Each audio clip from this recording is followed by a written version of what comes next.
দরদের এডিটিংয়ের কাজ শেষ, দরদের এডিটিংয়ের কাজ শেষ, এটা জানিয়ে দিলেন অনন্য মামুন। ইনফ্যাক্ট দরদের এডিটিংয়ের কাজ শেষ এটা আসলে উনি গতকালই জানিয়ে দিয়েছিলেন। তানভীর তারেক সাহেবকে যে ইন্টারভিউটা উনি দিয়েছিলেন সেখানেই উনি জানিয়ে দিয়েছিলেন যে সিনেমা সম্পূর্ণরূপে তৈরি এবং সিনেমার পোস্টারও রেডি। তো সেখান থেকে দাঁড়িয়ে তো আমরা এই ডিসিশনটাতে আসতেই পারি যে দরদের এডিটিং তো ডেফিনেটলি শেষ হয়ে গেছে, নাহলে সিনেমাটা কীভাবে রেডি হয়। এবং আমি গতকাল রাত্রিবেলাই তোমাদেরকে বলেছিলাম যে সিনেমার এডিটিং যাবতীয় সমস্ত কাজ কমপ্লিট।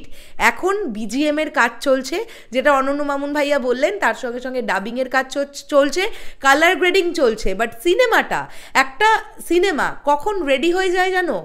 একটা সিনেমা এডিটিংয়ে বসে, একটা সিনেমার ধরো ডিরেক্টর একটু বাড়িয়ে বাড়িয়ে শট নিয়ে রাখেন অনেক সময়, আবার অনেক সময় যে ডিরেক্টর বা যে সকল ডিরেক্টর তারা প্রচণ্ড বুঝে কাজ করেন, তারা এক্স্যাক্টলি জানেন আমি এখান থেকে এইটুকু শটই নেব, কিন্তু কেউ কেউ একটু এক্সট্রা শট নিয়ে রাখেন। তো এডিটিংয়ে অনেক কিছু চেঞ্জেস আসে, অনেক কিছু ফেলা যায়, আবার অনেক কিছু মনে হয় যে না এখানটা একটু এরকম করে এডিট করে দেখি, এই ছবিটা একটু এই জায়গাটা এরকম হোক। তো এডিটিং একটা মোস্ট ইম্পর্ট্যান্ট দিক একটা সিনেমার জন্যে। আমরা ফাইনাল যে ভার্সনটা দেখি সেটা কিন্তু এডিট হয়ে আসার পরে আমরা দেখি। দরদের এডিটিং কমপ্লিট হয়ে গেল। দুদিনের জন্যে অনন্য মামুন ভাইয়া আবার ঢাকায় যাচ্ছেন এবং তিনি ওখানে টিভিসি শ্যুট করবেন, তারপরে আবার ফিরবেন, এমনটাই তো জানতে পারছি আমরা। তো দরদ নিয়ে আমরা কিন্তু রেগুলার বেসে আপডেট পাচ্ছি, সেটা কোনো ইন্টারভিউর মারফতই আসুক বা অনন্য মামুন ভাইয়ার তরফ থেকেই আসুক বা যেটাই হোক। এখন ব্যাপারটা হচ্ছে দরদ সিনেমাটা তাড়াতাড়ি রিলিজ হোক, আমি এটা বলবো না।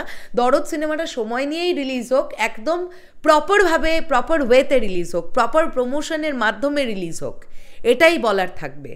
একটা সিনেমা খুব খুব কষ্ট করে তৈরি করা হয় এবং আমি তো নিজে দেখে এসেছি বেনারসে যে টিম মেম্বাররা যারা যে ডিপার্টমেন্টে কাজ করছিলেন তারা কতটা পরিশ্রমের মধ্যে দিয়ে সেই কাজগুলো করছিলেন।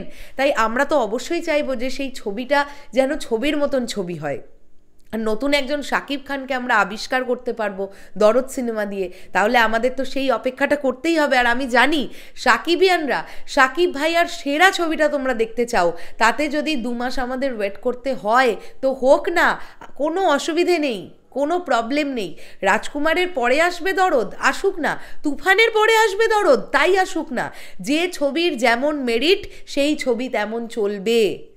অডিয়েন্স বুঝবে কোন ছবিটাকে তারা যোগ্য জায়গা দেবে, বা সবকটা ছবি তাদের নিজের মেরিটে একদম উচ্চতার শিখরে গিয়ে পৌঁছবে কিনা।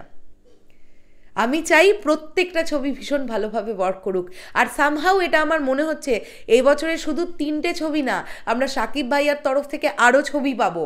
হতে পারে যে ছবিগুলো হয়তো একটু কাজ বাকি আছে, বা যে ছবিগুলোর হয়তো প্রায় কমপ্লিট, হয়তো একটু জাস্ট টাচ আপের বাকি আছে, সেই ছবিগুলোও হয়তো 2024-এ রিলিজের একটা টার্গেট নেওয়া হবে। আমি এখন কোনো ছবির নামই বলবো না, কেননা পরে যদি দেখি হচ্ছে না তখন খারাপ লাগবে বিষয়টা। তো আপাতত আমরা মেতে আছি দরদ, রাজকুমার আর তুফান নিয়ে।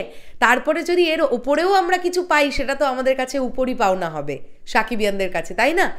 তো চলো বন্ধুরা, দেখা হচ্ছে আবার খুব শিগগিরই নতুন কোনো ভিডিও নিয়ে। দরদ নিয়ে আমরা অপেক্ষা করি, তবে দরদ এমন কিছুই হতে যাচ্ছে ডিরেক্টরের কথা অনুযায়ী, তিনি ভীষণ কনফিডেন্ট দরদ নিয়ে। এবং সাকিব ভাইয়া নিজে বলেছিলেন যে এই গল্পের ওপরে আগে উনি কাজ করেননি, এটা খুব এক্সপেরিমেন্টাল একটা প্রজেক্ট, তো খুব ভালোভাবে হোক, আমরা এমনটাই আশা করব। দেখা হচ্ছে আবার খুব শিগগিরই নতুন কোনো ভিডিও নিয়ে। তাহলে এখনের জন্যে টাটা।